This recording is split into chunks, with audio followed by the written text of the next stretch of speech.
नमस्कार दोस्तों, मैं अस्तित्व राठौर अपने YouTube चैनल मैथ्स बाय अस्तित्व सर पर आप सभी प्यारे दोस्तों का स्वागत करता हूं। दोस्तों, आपको पता है कि इस समय मैं आप लोगों को आर एस अग्रवाल की किताब पढ़ा रहा हूं और इस किताब में परसेंटेज का टॉपिक कंटिन्यू कर रहा हूं और आज मैं आपको 85 नंबर वीडियो देने वाला हूं। दोस्तों, आप बहुत अच्छी तरीके से इस टॉपिक को पढ़िएगा क्योंकि ये परसेंटेज की मेंस की एक्सरसाइज है और आप जानते हैं कि इसमें बहुत अच्छे अच्छे क्वेश्चन हैं। हर क्वेश्चन पे बहुत पूरा फोकस रखना है, ठीक है दोस्तों।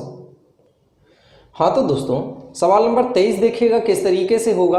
किसी परीक्षा में 70% छात्र अंग्रेजी में तथा 80% छात्र गणित में उत्तीर्ण हुए, जबकि 10% छात्र दोनों विषय में कैसे हैं भैया, अनुत्तीर्ण हैं। और यदि 144 विद्यार्थी दोनों विषयों में उत्तीर्ण हुए हों तो कुल परीक्षार्थियों की संख्या ज्ञात करिएगा। देखो, इस टाइप के सवाल मैंने आपको ए एक्सरसाइज में भी बताए हैं और बी एक्सरसाइज में भी मैं आपको बता रहा हूँ, जरा ध्यान दीजिएगा। इंग्लिश में अगर 70% आपके पास हैं तो 30% दोस्त फेल होंगे कि नहीं होंगे।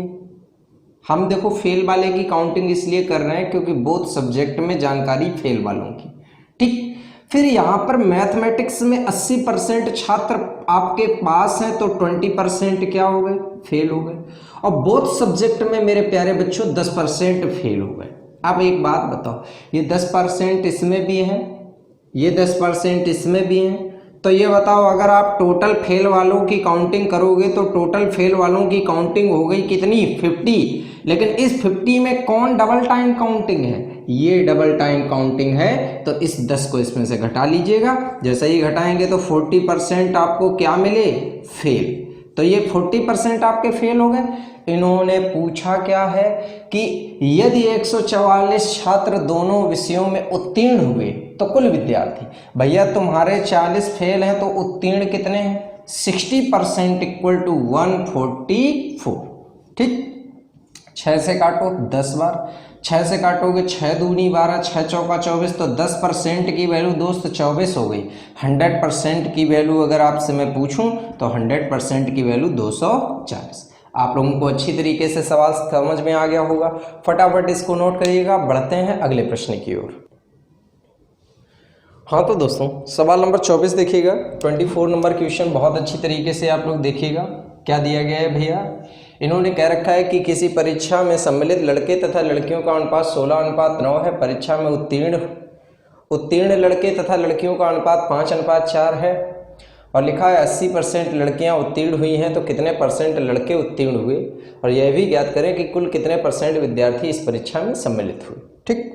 तो देखो कैसे आप इस सवाल को लगाओगे, थोड़ा सा आपको इस सवाल को लगाने का तरीका बताते हैं ताकि आप आसान तरीके से आप सवाल को सोच पाएँ और आप एक आसान सोच अपने दिमाग में डेवलप कर पाएँ। सबसे पहले एक चीज़ समझो, लिखा है किसी परीक्षा में सम्मिलित लड़के लड़कियों का अनुपात बॉय और गर्ल का रेशियो दिया गया 16:9, ठीक। अब देखो आगे की कहानी क्या है। पास होने वाले लड़के लड़कियों का अनुपात 5:4 है, ठीक। पास वाले लड़के कितने, 5, और लड़कियां कितनी, 4। अब यहीं से मेरा सवाल बनेगा। मैं स्टेटमेंट अगर पढ़ रहा हूं, लिखा है कि यदि 80% लड़कियां उत्तीर्ण हैं, मतलब लड़कियां 80% पास।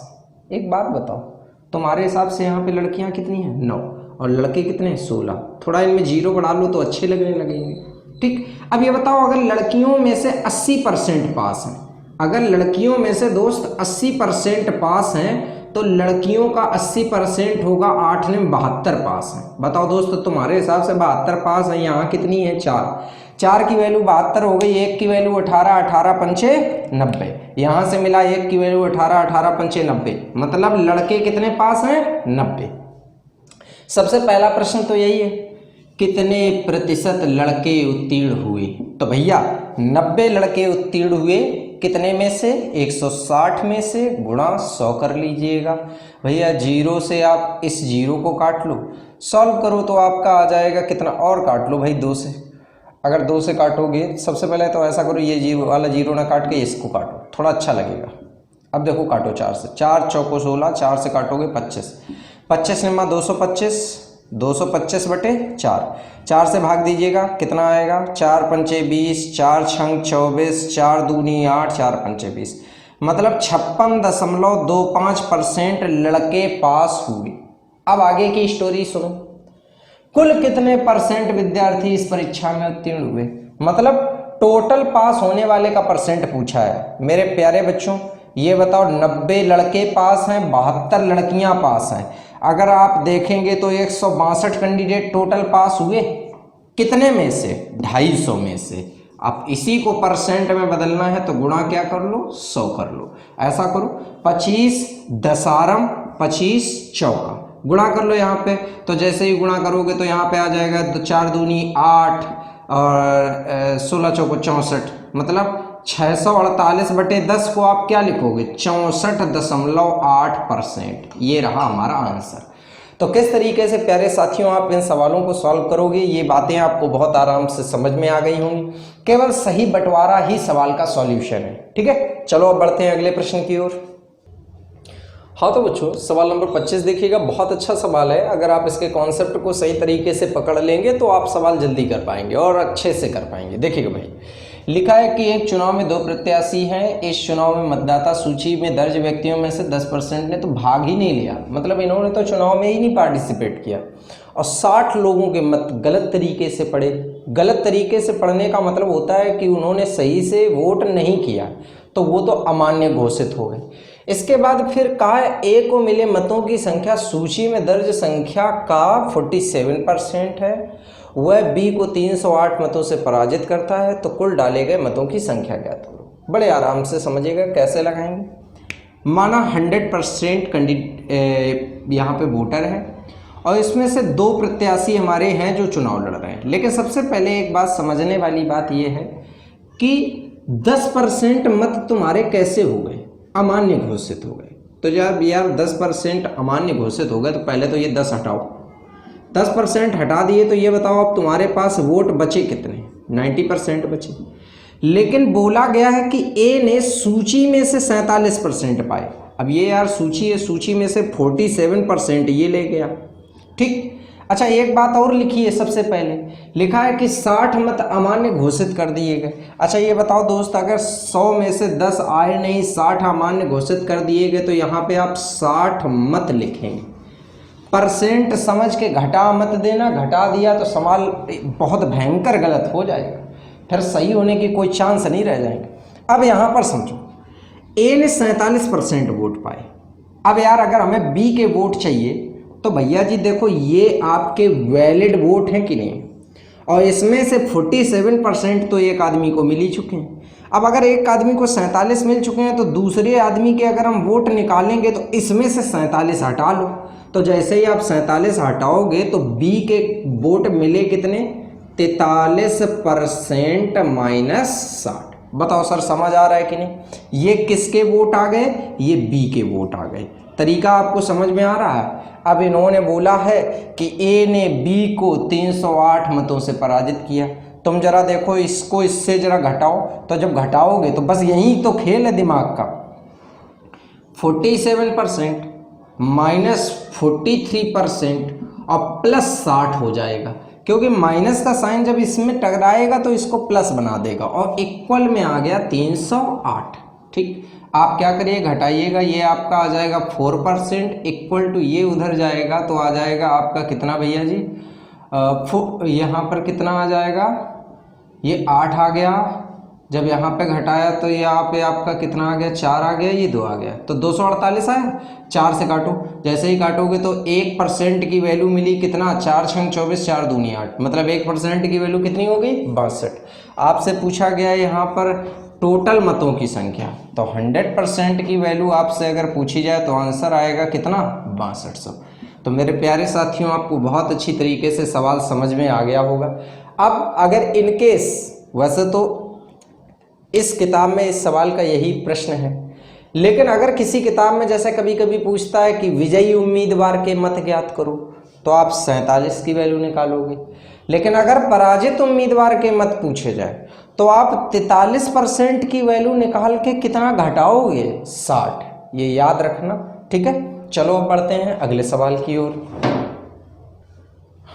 हाँ तो बच्चों प्रश्न नंबर 26 देखिएगा, बहुत आसान है, केवल ध्यान देने की आवश्यकता है। एक चुनाव में 2 उम्मीदवार थे, इसमें से 75% मतदाताओं ने अपने मताधिकार का प्रयोग किया, इसमें से 2% मतों को अवैध घोषित कर दिया गया और एक उम्मीदवार ने 9261 मत पाए जो वैध मतों का 75% थे। देखो भैया एक लाइन में लगाने की कोशिश कर रहे हैं, ध्यान दीजिएगा।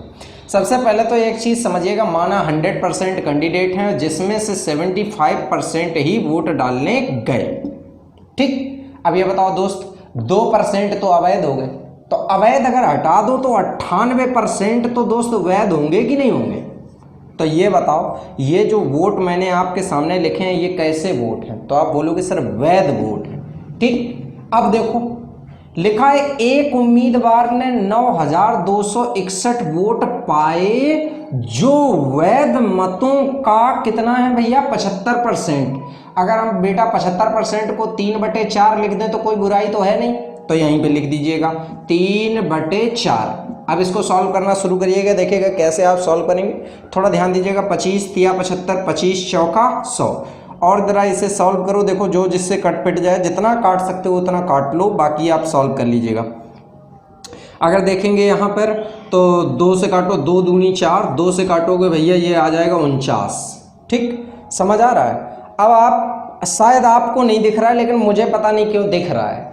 देखो ये 49 7 7 49 होता है कि नहीं होता है, ठीक। तो 7 एक इसमें दे दो, 7 एक इसमें दे दो तो 21 हो जाएगा। और जब आप 21 से काटोगे तो ये 21 का क्यूब लिखा है दोस्त, 21 का क्यूब, और ये 21 का बन जाएगा क्या स्क्वायर। तो बताओ अगर क्यूब से स्क्वायर काटोगे तो केवल कितना आएगा 21 है तो आएगा। देखो सॉल्व हो गया। अब देखो 4 दूनी 8, 21 अट्ठे 168, तो 1% की वैल्यू 168 आ गई। आपसे भैया जी पूछा गया है मतदाता कितने थे, मतलब 100% की वैल्यू पूछी गई, आंसर निकालेगा 16,800। तो किस तरीके से प्यारे साथियों आप इस सवाल को लगाएंगे आप बहुत अच्छी तरीके से समझ गए होंगे। फटाफट इस क्वेश्चन को नोट कर लीजिए, बस इसके सॉल्यूशन पे थोड़ा सा दिमाग का इस्तेमाल किया है मैंने, बाकी सवाल कठिन नहीं है, बहुत आसान है, ठीक है। अब बढ़ते हैं अगले प्रश्न की ओर। हाँ तो बच्चों क्या दिया गया है, एक व्यक्ति अपनी आय का 75% खर्च करता है, जब आय 20% वृद्धि होती है तो खर्च आदमी 10% बढ़ा देता है, तो बचत में कितने परसेंट की बढ़ोतरी होगी। तो मान लीजिएगा एक आदमी 100% कमाता है, बेटा 75% खर्चा कर देता है, और बोला गया है कि 75 खर्चा करता है तो ऑटोमेटिक 25 क्या हो गई बचत हो गई, समझिए। अब सवाल में बोला गया है कि इस आदमी की आय में 20% की बढ़ोतरी हो जाती है। दोस्त अगर आय 20% बढ़ जाएगी तो आय 120 हो गई, तो ये अपने खर्च को 10% बढ़ा देता है। आप समझते हैं कि जब आदमी का पैसा ज़्यादा आने लगता है तो खर्चा बढ़ गया, तो खर्चा 10% ज़्यादा करेगा, तो जब 10% निकालोगे तो दोस्त जोड़ मत देना, पहले तो इसका 10 निकालो, तो इसका 10 निकलेगा 7.5, तो 7.5 ज़्यादा खर्चा करेगा तो अब खर्चा करेगा 82.5%। मेरे प्यारे भाइयों 120 में से अगर 82.5 को हटा दो तो बचेगा 37.5, ठीक। समझ आया। अब एक बात बताओ, प्रश्न क्या है, बचत में कितने परसेंट की वृद्धि होगी। बचत थी कितनी 25, अब कितनी 37.5, तो बढ़ी कितनी 12.5 बढ़ गई। किस पर बढ़ गई 25 पर, गुणा 100। बेटा पॉइंट से ये 0 काट लो, 25 पंचे 125 होता, 5 10 50। इसका मतलब आपकी बचत कितने परसेंट बढ़ गई 50%। तो किस तरीके से ये सवाल लगाया जाएगा आपको समझ में आ गया होगा बहुत अच्छी तरीके से। फटाफट इस सवाल को नोट कर लीजिएगा दोस्तों। इस वीडियो में मैंने जितना भी आपको सिखाया होगा उम्मीद करता हूँ आपको बहुत अच्छी तरीके से क्लियर हो गया होगा। बाकी के सवालों पे अभी आगे लगातार चर्चा जारी रहेगी। अगले की वीडियो को बहुत ध्यान से देखिएगा, इसको पहले बहुत अच्छे तरीके से तैयार कर लीजिएगा, ठीक है।